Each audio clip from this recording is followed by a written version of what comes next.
What is going on, you Terra lunatics? Leave it to Believer to tell you exactly what it is that's going on. Leave it to Believer to say something stupid, like leave it to Believer. Today we're going to check out the price action.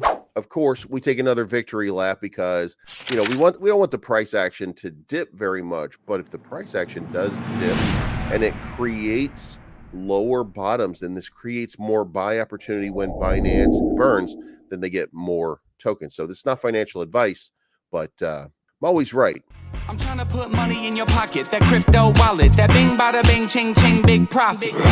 Even when the market's sideways, I'm looking for ways to get paid. I'm checking my coins around breakfast. All right, guys, here we are. You can see it right here. Remember, we called this a little while ago. We said, if this, if we get the positive news, then we had this little uptrend here. We'll go back up on this a little bit.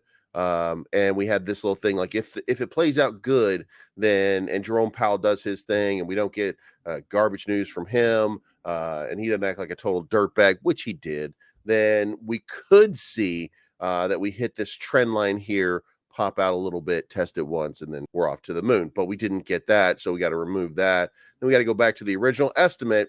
And what was the original estimate? The original estimate was that we were going to go up, and then we were going to start coming down, and that we were going to trend down here into this 14 level. Now, because it was delayed, because we were looking for positives out of the Fed meeting, we played around here long enough that, remember, this down here is 14.5. This 3 zeros 14.5. But as it comes down over here, this is going to be 3 zeros about 1,500. So we may have saved the quote unquote worst possible outcome as it capitulates down here, but it's still going to capitulate, and we're still probably going to test this line. And why is it this line, you ask? Well, let's go back to the day chart because that makes it easier to look at, and I hope you're still with me. Hit the like button, hit the subscribe button, hit the bell to be notified because we're talking about serious stuff here. And you can see here, this is because we're accumulating new hodlers. This is the trend line by which we use as a bottom, and it continues to move to the upside. We continue to add new holders. So that is justifiably our bottom. And if it's not very, very specific, should be very close to accurate. So it's entirely possible, by the way, that it's a little bit up here. It's a little bit possible. It's possible just a little bit down here. Like maybe we're not looking at it exactly right. But this is generally speaking where we're going to test that bounce. So that's what we need to keep in mind, and that's what we need to focus on right now. So this price is coming down. Now, the other thing is USTC is coming back down after it had its nice little pump over there. And remember, it was down here in this 21-cent range. Now, the market capitulated, and we see the capitulation happening right here. The overnight markets just absolutely started to sell off and tank, and USTC kind of came with it. Now, you might be wondering, why is it that we don't pump when everything else pumps, and why is it that we dump when everything else dumps? Well, that's just human nature.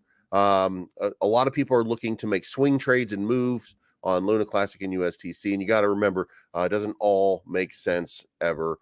You've got the DXY to contend with. You've got all these different factors that are standing outside, and you have the Terra Rebels who made everybody have a vote in order to fund them. And I say made, that's not the real word for it, but we did get the funding, by the way. We're going to look at that right now, and we'll move away from this. 1130, 11030 has passed. That's the separation of Terra Rebel Station from Terraform backend infrastructure and assets, and that means that they now have enough tokens in their quote-unquote coffer that they can start paying themselves to continue doing the work and continue to do the upgrades. Now, if you're ever interested in this, you go to station.terra.money. Make sure you download the Chrome app and go in here to this little right here, change it to classic after you've logged in, and then you'll have access to it.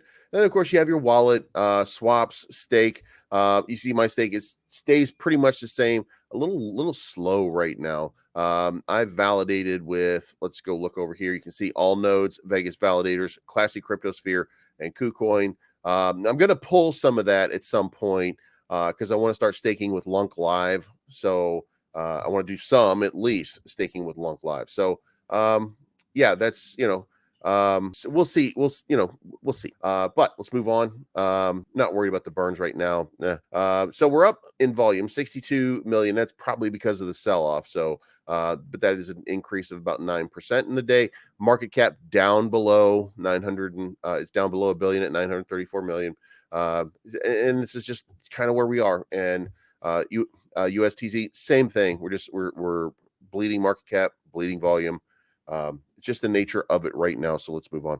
All right, guys, that's where we are. The validators have been paid. Now, what does that mean? What that means is we're going to see some kind of repeg information come out very, very soon, because now that they're back, quote, in business, now we're going to start to find out what they're really made of and what exactly is going on. But let me know what you think in the comments down below.